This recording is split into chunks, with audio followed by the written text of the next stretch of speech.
खुद लॉकडाउन में ही नया चश्मा लिया, टूट गया था। थोड़ा सा एडजस्ट करने में प्रॉब्लम हो रही है अभी चश्मे को। कैसा है? करणी के बारे में पहले हम लोग पढ़ चुके हैं पिछले कक्षा में कि करणी क्या होती है, करणी कैसे है, करणी कॉन्सेप्ट क्या है, रेशनल नंबर, इरेशनल नंबर। ये बताया था कि करणीगत सारी संख्याएं इरेशनल होती है, अपरिमेय होती है।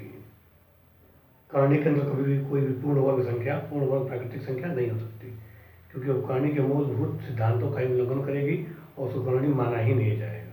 जैसे करणी में 4, करणी में 9, करणी में 16, ये नहीं होंगे, क्योंकि करणी में 16 का मान 4 होगा, करणी में 9 का मान 3 होगा, करणी में 4 का मान 2 होगा। तो ये ऑलरेडी परिमेय संख्याओं के रूप में उत्तर दे रही हैं, तो इनको हम करणी नहीं मानेंगे। अब करणी के बारे में कुछ और बात करते हैं। क्योंकि करणी और वर्गमूल एक दूसरे के, करणी और वर्ग एक दूसरे के उल्टे हैं। ये सब देखिए, ये सब जितने भी कॉन्सेप्ट हैं ये आपस में गुत्थे मिले हुए हैं। करणी, घातांक, लघुगणक, वर्ग, वर्गमूल, सब कॉन्सेप्ट एक। वर्ग के बारे में आप जानते हैं कि वर्ग क्या होता है। तो यह एक वर्ग है, इसको वर्ग कहते हैं। स्क्वायर कि जितनी जिस यूनिट की लंबाई हो उसी यूनिट की चौड़ाई हो, वही वर्ग होता है। 1 यूनिट लंबा 1 यूनिट चौड़ा तो यह वर्ग होगा, 2 यूनिट लंबा 2 यूनिट चौड़ा तो ये वर्ग होगा। कॉन्सेप्ट को पढ़ चुके हैं।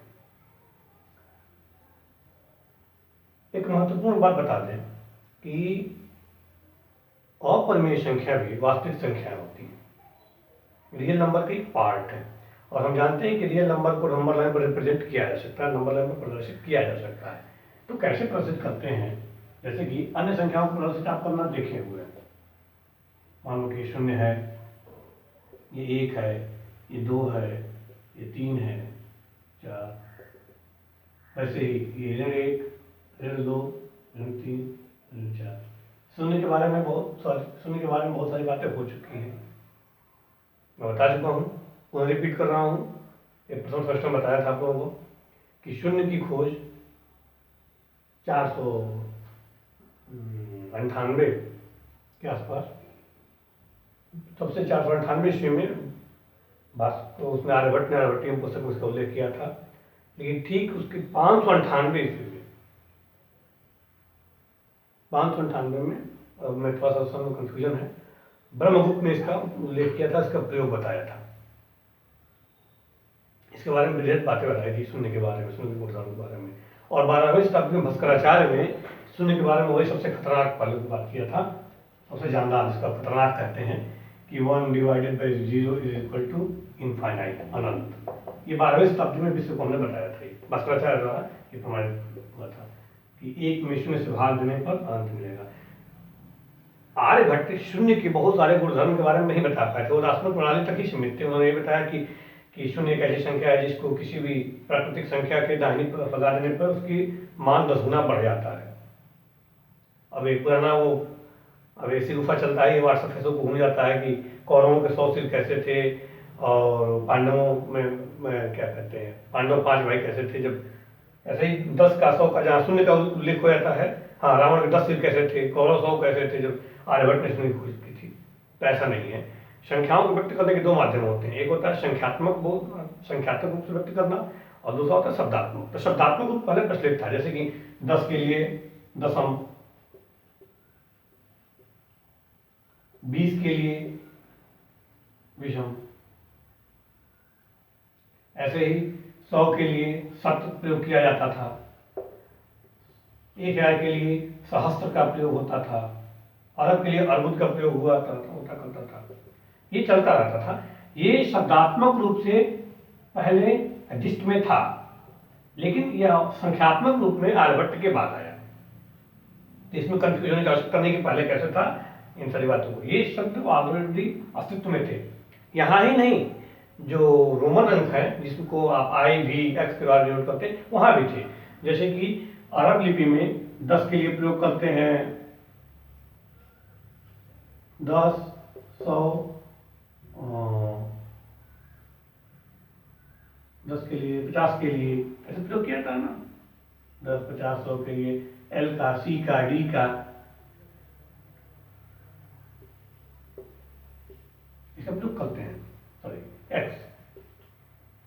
एक्स का, एल का, डी, इसी का प्रयोग हम करते हैं। तो इस उसमें वहाँ पे प्रचलित था शून्य की खोज। इस वजह से ही, चूंकि अब आप गूगल कर सकते हैं कि इनके अभी रोमन संख्याओं का गुणा करना हो, अब एक्स एल सी इसको गुणा करना हो, या फिर ऐसे हो वी आई आई एक्स गुणे आई वी वी एक्स, कितना कठिन होगा गूगल में, देखिए बहुत मुश्किल होगा। इस वजह से ही शून्य खोजना से प्रगतियां बहुत धीमी थी, वैज्ञानिक प्रगतियां नहीं हो पाई थी। ये बहुत ही क्रांतिकारी खोज थी, जिस वजह से शून्य के बारे में चर्चा है, शून्य के बारे में लोग जाने, भी जाना और तमाम प्रकार की खोजें करने में सहायता मिली, सहूलियत मिली। तो ये 1/0 भास्कराचार्य ने 12वीं शताब्दी में दिया था। 6वीं शताब्दी में ब्रह्मगुप्त ने इसके बारे में बताया क्या कि 1 × 0 = 0, और ऐसे बताया कि 1 + 0 = 1, 0 1 - 0 = 1। ये तीनों इस प्रकार के कॉन्सेप्ट ब्रह्मगुप्त ने दिए थे, ये कॉन्सेप्ट भास्कराचार्य दिए थे, और शून्य के बारे में, दार्शनिक प्रणाली के बारे में कॉन्सेप्ट आर्यभट्ट ने दिया था। ये तीनों महान व्यक्तित्व थे हमारे भारत के। आगे की बातों पर चर्चा करते हैं।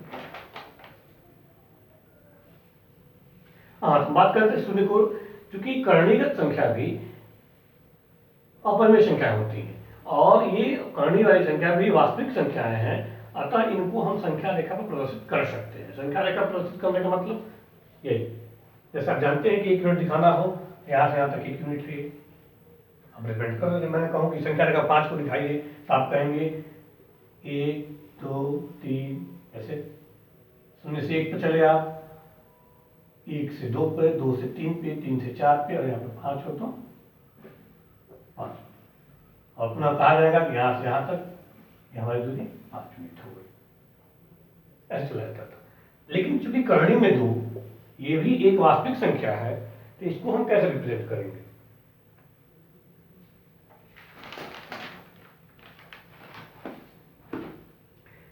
करणी में 2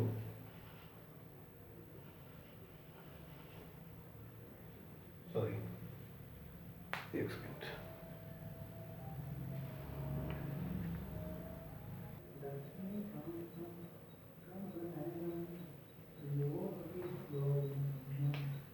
हाँ, नंबर लाइन पर प्रेजेंट करने के बारे में बात हो रही थी। मार्कर में स्याही खत्म हो गई थी, स्याही भरा हो गई। अब एक एग्जाम्पल लेते हैं कि करणी में 2 यह भी एक वास्तविक संख्या है। तो वास्तविक संख्या है, तो इसको हम संख्या रेखा पर प्रदर्शित कर सकते हैं। कैसे करेंगे इसको देख लेते हैं। 0 दैट इज 0, और यहाँ से हमें करणी में 2 प्रदर्शित करना है। तो हम क्या करते हैं, 1 यूनिट की दूरी लेकर चलते हैं। यह है 1, 2, 3, तो यह दूरी हो गई हमारी कितनी, 1 यूनिट। अब इसी 1 यूनिट को हम 1 यूनिट यहाँ तक भी लेके चलेंगे। अब यह 1 यूनिट की दूरी, अब एक लंब डाला हमने, इसी दूरी के बराबर नाप के हमने एक लंब डाला 90 एंगल का 1 यूनिट। यह भी 1 यूनिट है, यह भी 1 यूनिट हो गई। अब पाइथागोरस प्रमेय से अब आपने क्या किया, इस बिंदु से इस 1 यूनिट के बिंदु को मिला दिया। तो पाइथागोरस के प्रमेय से यह क्या होगा, यू नो कि कर्ण का वर्ग कर्ण बराबर लंब का वर्ग प्लस आधार। अब जानते हैं लंब की लंबाई कितनी हो गई, 1 का वर्ग प्लस आधार कितना है 1, 1 का स्क्वायर। यह कितना हो जाएगा करणी में 1 + 1, यानी कि करणी में 2, यानी यहाँ से यहाँ तक की दूरी कितनी होगी, करणी में 2। और हम मान लें, अब इसी करणी में 2 त्रिज्या का एक हम वृत्त मान लेते हैं कि एक वृत्त त्रिज्या है, और इसी त्रिज्या का यदि हम एक वृत्त खींचे,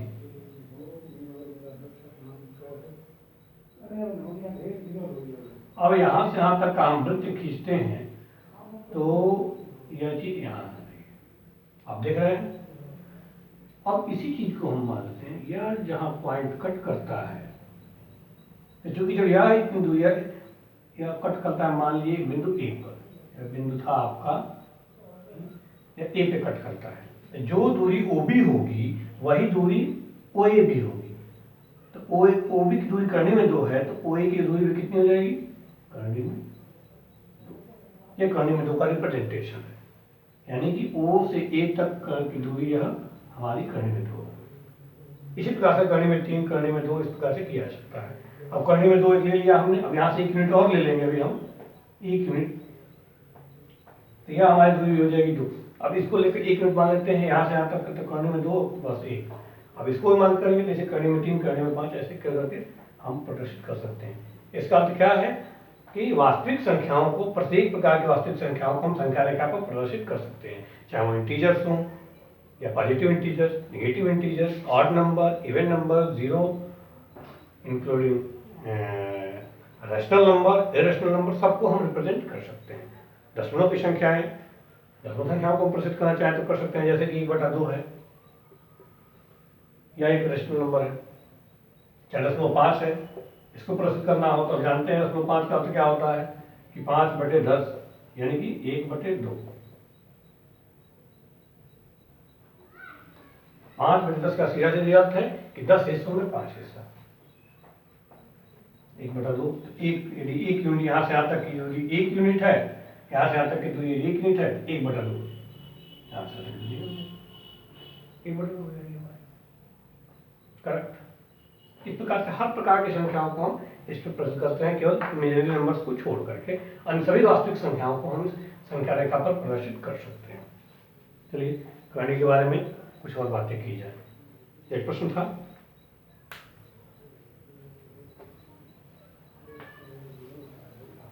करनी जानने के साथ साथ हमें घातांक के नियम भी साथ साथ इसके जानने चाहिए, क्योंकि घातांक और करनी एक दूसरे से कोरिलेटेड है, सहसंबंधित है। घातांक, करनी, घातांक हम पिछले सेमेस्टर में, द्वितीय सेमेस्टर में घातांक के बारे में चर्चाएं हो चुकी हैं, पुनः एक बार रिकॉल करते हैं उसको।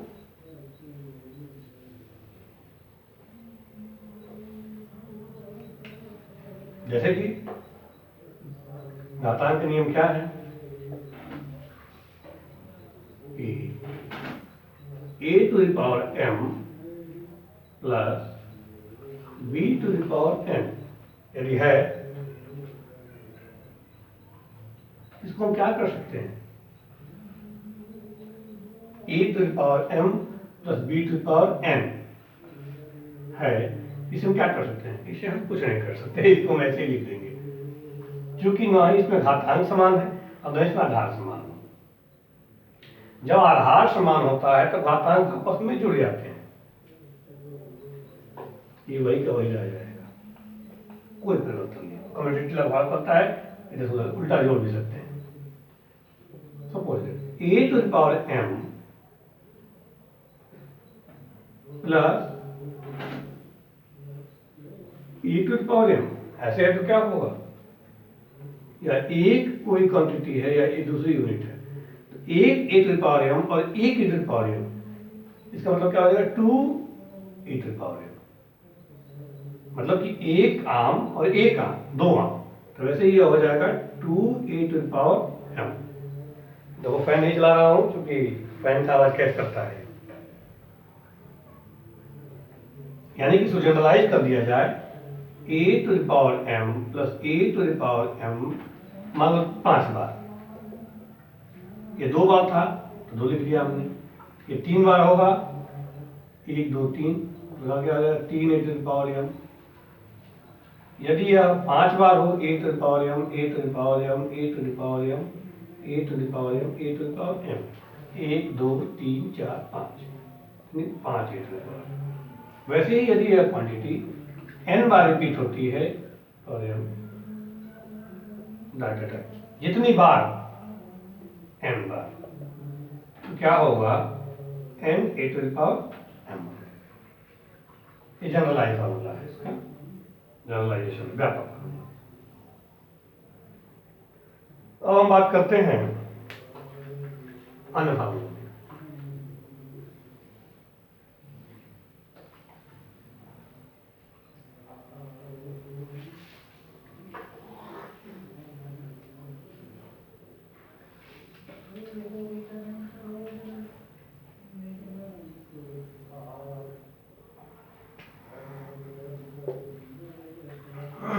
ए टू द पावर m गुणे ए टू द पावर n। यदि आधार समान हो तो घातांक आपस में जुड़ जाते हैं।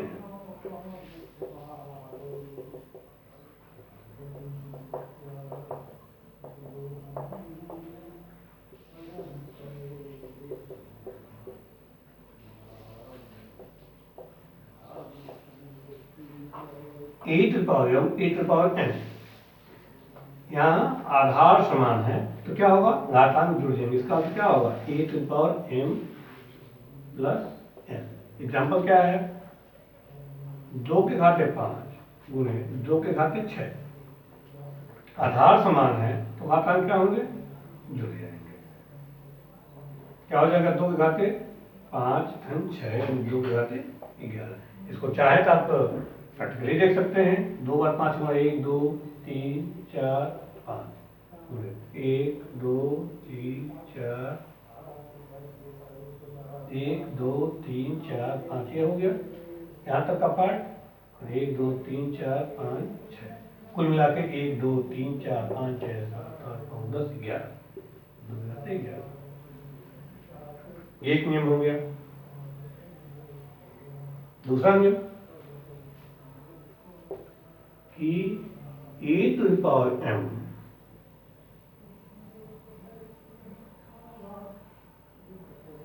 यह हर में जाएगा, ऋणात्मक हो जाएगा। ए टू द पावर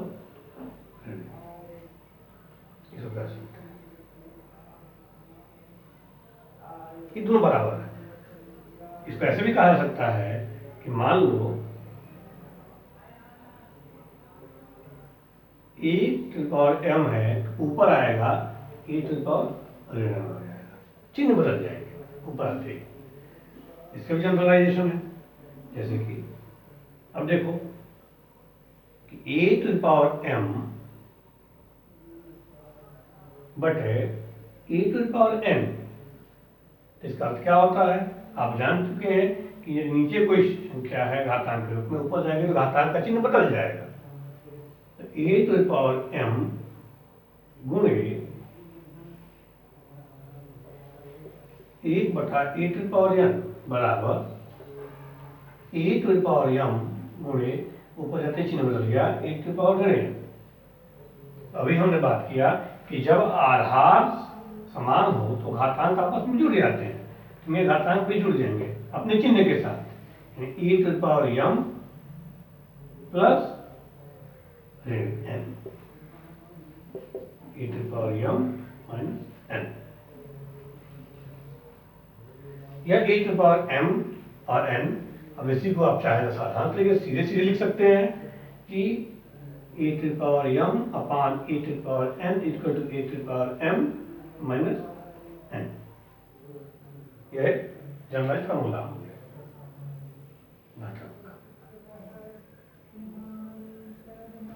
करने के सवाल हल करते समय इन सब फार्मूलों की जरूरत पड़ती है।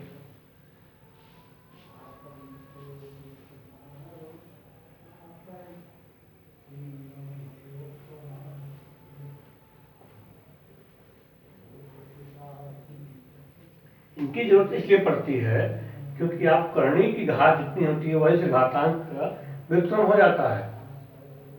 जैसे करनी में ए, इसका मतलब हो जाएगा करनी में ए टू द पावर 1/2। करनी के 3 घात की करनी है ए, इसका अर्थ हो जाएगा ए के घाते 1/3। करनी में 5 ए, इसका मतलब क्या हो जाएगा ए घाते 1/5। अर्थात dot dot dot in general करनी n घात की है, इसका अर्थ क्या हो जाएगा करनी में 1/n। यह एक रूल है, ये जनरलाइज हो गया।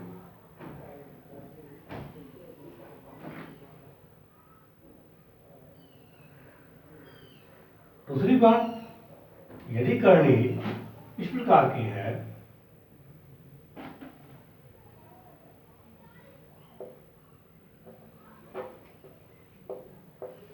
करनी में ए टू द पावर n और करनी भी n घात की हो तो इसका मान सीधा सीधी ये रह जाता है। क्या मतलब है इसका कहने का तात्पर्य यह है कि जितनी घात की करनी उतने घात की इसके अंदर का संख्या हो तो वह संख्या मूल रूप में सामने बाहर आ जाती है। जैसे करनी के अंदर 5 और 2 के घाते 5, इसका तो जाएगा 2। क्यों? क्योंकि आप जानते हैं कि 5 का मतलब क्या हुआ, 2 का 5 वर्ग होगा, 1 2 ऐसे हुआ। देखा आपने? तो करनी की घात कितनी, 5 घात की करनी है तो कोई संख्या यदि 5 बार रिपीट होती है गुणा के रूप में तो संख्या बाहर आके 1 बार हो जाएगी। इसका उसी चीज को सीधा सीधी कर दिया गया कि n आने घात n घात की करनी है, 8 into n equal two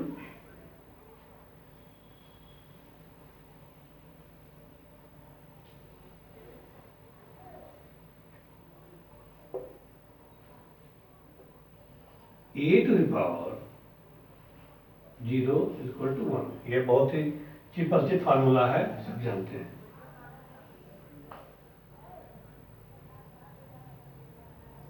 is equal to 1 होता है, सदैव 1 होगा।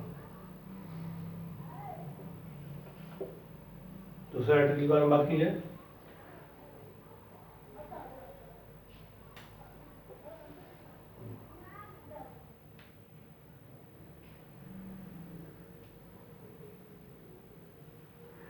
अब आते हैं करणियों के जोड़ घटाना गुणा भाग के बारे में बात की जाती है।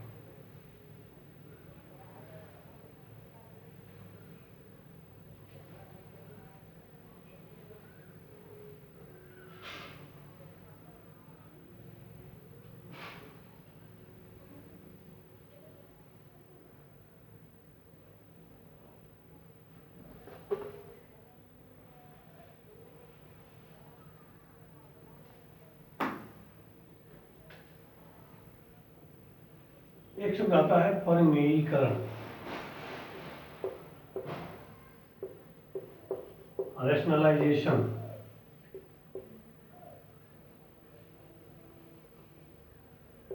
परिमेयीकरण, आप जानते हैं जब करणिक राशि होगी वो अपरिमेय होगी, तो अपरिमेय संख्याओं को परिमेय संख्याओं में बदला जा सकता है। जैसे परिमेयीकरण का सीधा सीधा अर्थ है कि हम करणी के हर में से करणी के चिन्ह को हटा दें, यानी हर में से करणी के चिन्ह हटा देते हैं तो उसको हम कहेंगे कि परिमेयीकरण हमारा हो गया। जैसे कि करणी में 1 बटा करणी में 2, यह एक अपरिमेय राशि है। इसका हम यदि परिमेयीकरण करें तो 1/√2, √2 से ऊपर भी गुणा कर देंगे, √2 से नीचे भी गुणा कर देंगे, क्या हो जाएगा, √2/2 करणीगत समान संख्याओं गुणा करेंगे तो वही संख्या प्राप्त हो जाएगी। क्यों प्राप्त होगी? क्योंकि आप जानते हैं कि यह लाइक करणी है, सजातीय करणी है। सजातीय करणी मतलब करणी के अंदर की राशि भी समान है और करणी की घात भी समान है। अतः इसका मान क्या हो जाएगा, करणी में 2 गुणे करणी में 2, इसका अर्थ हो जाएगा करणी में 2 गुणे 2, यानी कि करणी में 4, इसका अर्थ हो जाएगा 2। स्लाइसन किया जाता है। स्लाइसन करने के लिए संयुग्मी से गुणा भी किया जाता है।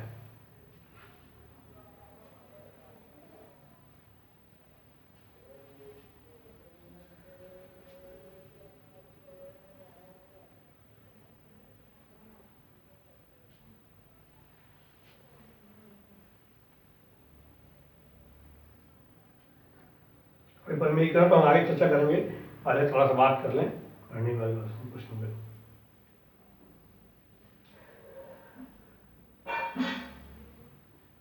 मान लीजिए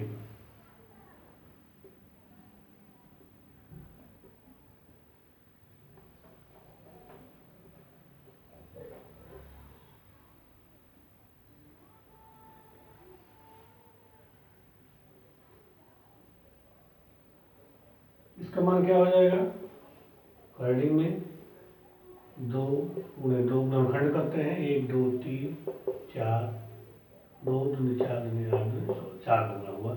इसका अर्थ क्या हुआ, 2 2 का पेयर करेंगे तो करने में 2 का स्क्वायर अंडर रूट का स्क्वायर 2 बार बाहर हो जाएगा, 2 गुणे 2 मतलब 4। इसी से भी कर सकते हैं, समझाने के लिए बताया मैंने 4 हो गए। इस मतलब क्या है यह 4 क्या है? 4 को हम कहेंगे कि यह 16 का वर्गमूल है। वर्गमूल मतलब कि किसी भी संख्या का वर्गमूल वह संख्या होती है कि जिस संख्या को उसी संख्या में गुणा करके प्राप्त किया गया होगा। जैसे कि करणी में 4, करणी में 16 दिख रहा है आपको, तो 4 16 का वर्गमूल है। क्यों? क्योंकि 4 को 4 में गुणा किया जाए तो 16 प्राप्त होगा। ऋण 16 का वर्गमूल क्या होगा? ऋण 4 होगा, इसका वर्गमूल कदापि नहीं होगा। क्यों? क्योंकि ऋण 4 को ऋण 4 में पुनः गुणा किया जाए तो 16 नहीं मिलेगा, हमको 16 मिल जाएगा। अब परिभाषा तो ये है कि किसी भी संख्या का वर्गमूल वह संख्या होगी जिसको उसी संख्या में प्राप्त करके प्राप्त किया, वो उसी संख्या में गुणा करके प्राप्त किया जाए। तो लेकिन ऋण 4 को ऋण 16 का वर्गमूल मानते हैं, ऋण 4 में पुनः ऋण 4 का गुणा करने पर हमें ऋण 16 मिलना चाहिए, जो केवल प्राप्त नहीं हो रहा है।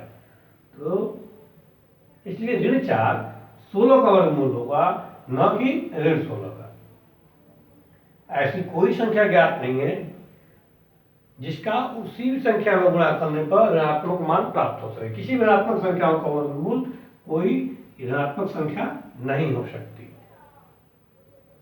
किसी भी ऋणात्मक ऋण 8 मान लीजिए कि ऋण 100 है, तो इसका वर्गमूल कतई ऋण 10 नहीं होगा, ना ही 10 होगा और ना ही ऋण 10, दोनों वर्गमूल इसके नहीं हो सकते हैं। क्यों? क्योंकि 10 का 10 में गुणा करेंगे तब भी हमको 100 प्राप्त होगा, और ऋण 10 का ऋण 10 में गुणा करेंगे तब 100 प्राप्त होगा। किसी भी केस में ऋण 100 प्राप्त नहीं हो रहा है। अतः हम नहीं कह सकते कि करणी में 10, इसीलिए करणी में 10 100 का मान क्या होता है? प्लस माइनस 10, यानी कि ऋण 10 का भी 2 बार गुणा करेंगे तो 100 प्राप्त होगा, और धन 10 का भी 2 बार गुणा करेंगे तो 100 प्राप्त होगा। इसलिए प्लस माइनस चिन्ह के साथ दिखाया जाता है। ऐसी संख्याओं का वर्गमूल जब निकालते हैं तो यहीं पे आयोटा का कॉन्सेप्ट आता है, इमेजिनरी नंबर का कॉन्सेप्ट आता है। अब करणी में 16 का निकालना है हमें, तो क्या करेंगे? इसको हम करणी के अंदर ले गए, इसका वर्गमूल निकालना है, 2 घात की करणी के अंदर ले जाएंगे। अब ये क्या हो गया? इसको लिख सकते हैं ऋण 1 गुणे 16, इसको आप लिख सकते हैं ऋण 1 गुणे ऋण 16, चूंकि सहतीय करणी या सहतीय करणी में गुणा हो सकता है।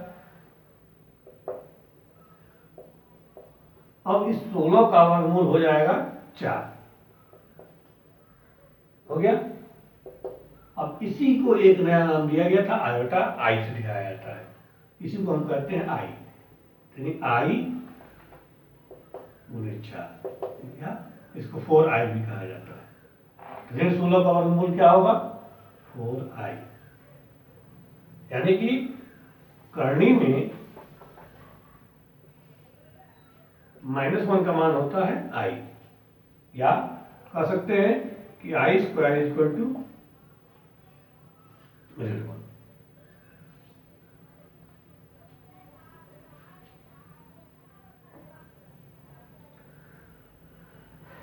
इस कंसेप्ट को याद रखेंगे। आई के मतलब आई स्क्वायर का मतलब हो गया ऋण 1। ऐसे ही आई में 4 का मान क्या हो जाएगा?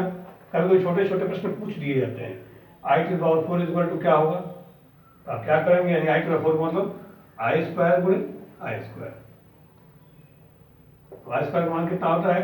ऋण 1 गुणे ऋण 1 बराबर 1। जब समघात होगी तो मान हमेशा धनात्मक होगा, जब विषम घात होती है तो मान हमेशा ऋणात्मक मिलेगा। इसका ध्यान देंगे हमेशा।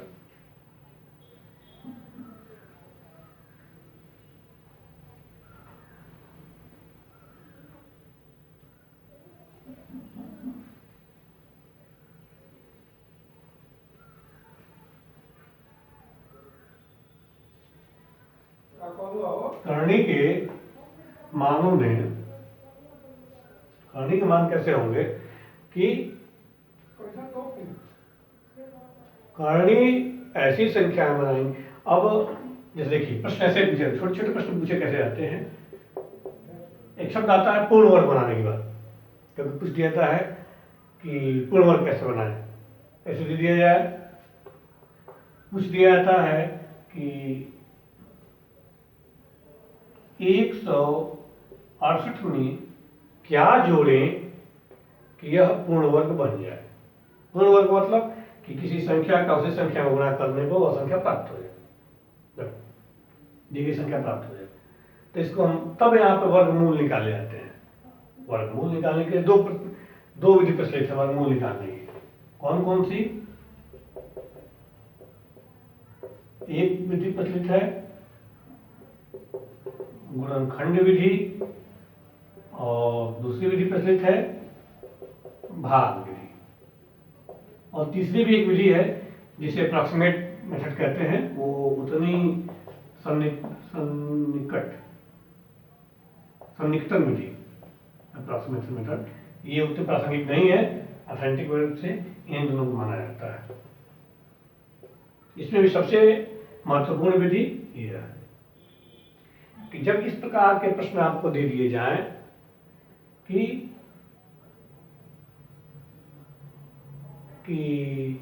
किस संख्या में क्या जोड़ें अथवा घटाएं कि यह संख्या पूर्ण वर्ग हो जाए, तब आप गुणनखंड विधि का प्रयोग करते हैं। सॉरी, उल्टा हो रहा, कि इस दी गई संख्या में क्या किससे गुणा करें अथवा किससे भाग दें कि यह संख्या पूर्ण वर्ग हो जाए, तब आप गुणनखंड विधि का प्रयोग करेंगे। और जब यह कह दिया जाए कि दी गई संख्या में किस चीज से भाग दें, सॉरी घटाएं या जोड़ें, उस समय आप भाग विधि का प्रयोग करेंगे। जैसे अब पहले एक विधि की हम बात कर लेते हैं कि गुणनखंड से वर्गमूल कैसे निकाला जाता है।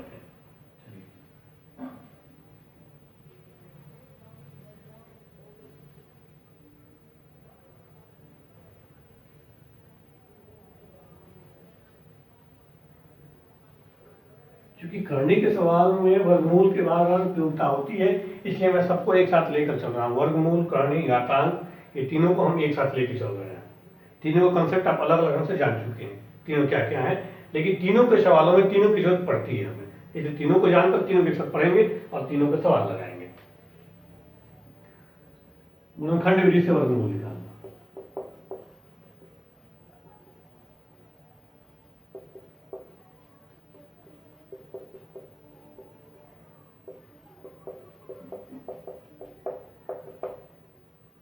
गुणनखंड विधि से वर्गमूल कैसे निकालेंगे? कोई संख्या है, मान लिया गया कोई संख्या है 1025, इसका हमें वर्गमूल निकालना है, यानी कि वह संख्या ज्ञात करनी है, वह एक संख्या जिस संख्या को फिर उसी संख्या में गुणा करें तो रिजल्ट के रूप में हमको ये प्राप्त हो जाए। तो संख्या ज्ञात करने के लिए हम इसको पहले फैक्टराइज करेंगे, गुणनखंड करेंगे। गुणनखंड करने की विधि आप जानते हैं। इसको कई लोग, कई बच्चे एलसीएम कहते हैं, एलसीएम करंट में का है, कई बार क्लास में मैं सुनता हूँ। ये फैक्टराइजेशन है, ना कि एलसीएम। एलसीएम एक से अधिक संख्या होगी तब निकाला जाता है। सबसे छोटी संख्या शुरू करेंगे, 2 पंजे 10, 2 से भाग जाएगा? नहीं जाएगा, 5 से जाएगा, 5 दूनी 10, 2 नहीं जाएगा, 5 पचे 25। फिर चलें, 5 चौको 20, 5 5, ऐसे आएगा। अब इसका हमको वर्गमूल ज्ञात करना है, तो क्या होगा, यानी कि वर्गमूल को मतलब करणी में करणी की 2 घात की करणी के अंदर रखना। वर्गमूल का सीधा सीधा अर्थ होता है कि 2 घात की करणी के अंदर उसको रखना है। 1025 का मतलब 5 गुणे 5 गुणे 41। यह संख्या 2 बार रिपीट है तो करणी के बाहर आ जाएगी, अंदर ये संख्या बच गई हमारे पास 41। देखा आपने? आपको 41 का वर्गमूल निकाल दें और 5 में गुणा कर दें तो हमें प्राप्त हो जाएगा। अब यहीं से भाग विधि के गुणनखंड की जरूरत पड़ती है, क्योंकि 41 का फैक्टर नहीं कर सकते, यह एक प्राइम नंबर है, अभाज्य संख्या है। अब इसका हम गुणनखंड विधि द्वारा अन्य हमने इसका गुणनखंड विधि द्वारा इसका वर्गमूल हम नहीं निकाल सकते था इसका, इसके लिए भाग विधि की जरूरत पड़ती है। कोई और संख्या लेके देख चेक करते हैं।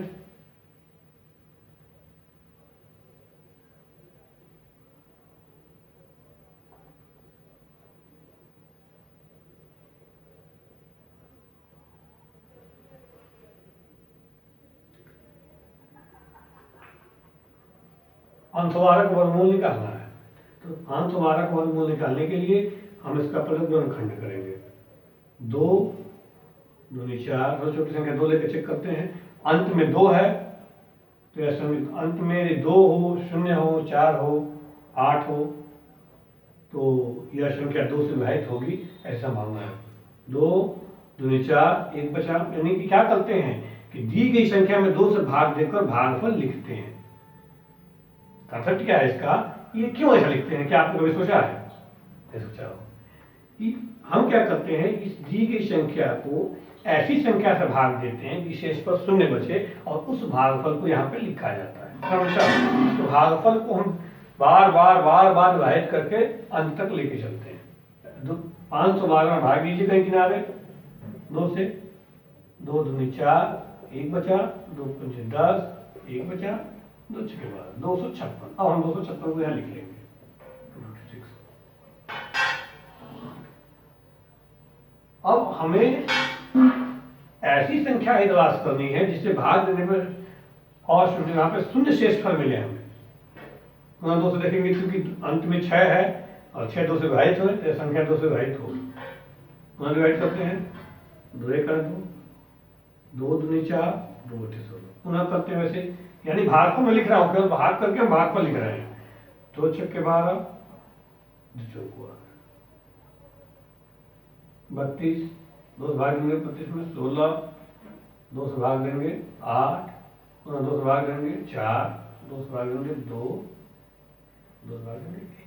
यानी ये इसके इतने गुणनखंड हो गए। इसका हमने गुणनखंड कर लिया। कर लेंगे 500। अब हमको 512 का निकालना है। हम 512 का वर्गमूल निकाल रहे हैं। 512 is equal to root under 2 घातीय करणी। वर्गमूल में 2 घातीय करणी, घनमूल में 3 घातीय करणी। तो वर्गमूल निकालना है, 2 लिखेंगे, 2 नहीं भी लिखा जाता है नॉर्मली, क्योंकि वर्गमूल की बात कर रहे हैं। मैंने लिख दिया कि आप बोलेंगे 1 2 3 4 5 6 7 8 9। 1 2 3 4 5 6 7 8 9।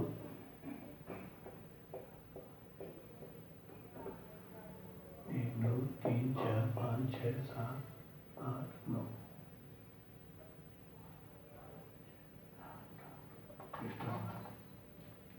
ये हो गया। इसका जोड़ा यदि बनाया जाए 1 2 3 4, 1 बच रहा है।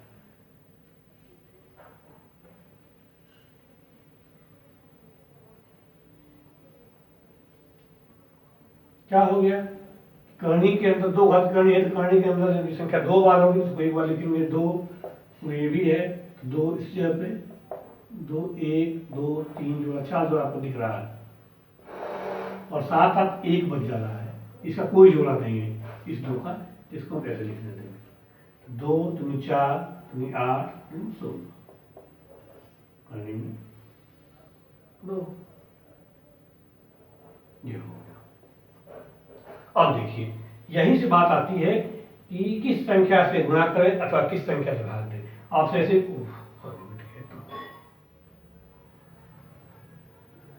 आपसे यहीं से पूछा जा सकता है कि 512 में किस संख्या से गुणा कर दें कि यह 512 पूर्ण वर्ग हो जाए। पूर्ण वर्ग यहाँ पे नहीं है, किसी भी प्राकृतिक संख्या के पूर्ण वर्ग को थोड़ी लिखा जा रहा है, क्योंकि यहाँ पर 1 करने में 2 आ गया, यह एक अपरिमेय संख्या करने में 2 जुड़ गई इसके साथ।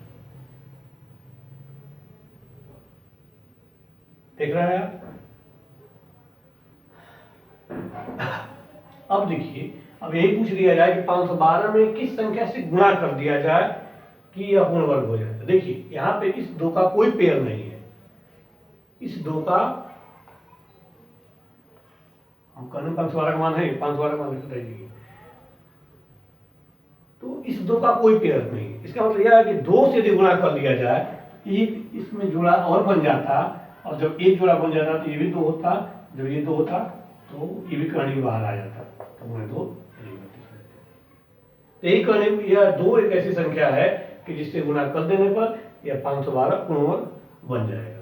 या फिर कभी कभी पूछ लिया था कि किस संख्या से भाग दें, तो दो एक्स्ट्रा भी, इसी दो को अगर हटा दिया जाए, इन दो से भाग दे दिया जाए पूरी संख्या में 512 में, इस दो को निकाल दिया जाए तो जो संख्या बचेगी वो भी संख्या पूर्ण वर्ग होगी, क्योंकि जब दो से भाग देंगे तो ये दो बाहर हो जाएगा, और जब यह दो बाहर हो गया तो मात्र आपके 3-4 जोड़े बचे, ये भी संख्या पूर्ण वर्ग है, 16 के रूप में मिल रही है। बात समझ में आई कि जो जोड़ा बनने में एक्स्ट्रा हो रही है, यदि उसी का एक जोड़ा से गुणा कर दें तब भी संख्या पूर्ण वर्ग हो गई। अच्छा, जो सेकंड हाफ बचा हुआ उसी संख्या को उसमें से भाग देके निकाल दें तब भी वो संख्या पूर्ण वर्ग हो जाएगी। जैसे अभी इसी की बात हो रही थी 5 गुणे 5 गुणे 41 की, देखा आपने?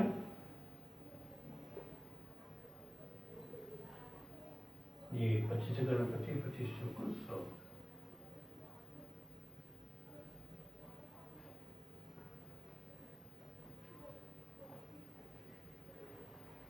25 कहे हैं,